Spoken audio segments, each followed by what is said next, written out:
Nel suo diario dell'odio tutte le risposte di una tragedia, Stelio Cerqueni l'aveva portato con sé insieme alla pistola carica ed altri proiettili di riserva. Chissà da quanto tempo stava pianificando di uccidere la figlia Doriana, un rancore covato per oltre 30 anni da quando la figlia se n'era andata da Monfalcone per sposare il suo ex socio e a trasferirsi con lui a Rubano per gestire la loro attività di famiglia.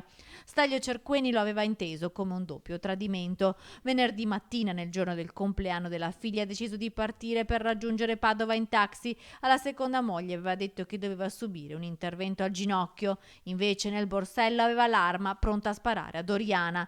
Ha suonato al campanello e la donna, avvisata dai figli del marito, è uscita per non farlo entrare in casa. La lite è durata pochi minuti. Stelio Cerqueni ha estratto subito l'arma e ha esploso 2 colpi, uno al petto e uno alla nuca di Doriana, una vera esecuzione. Poi ha fatto qualche passo e si è ucciso. La scena è stata vista da un automobilista che ha subito chiamato i carabinieri.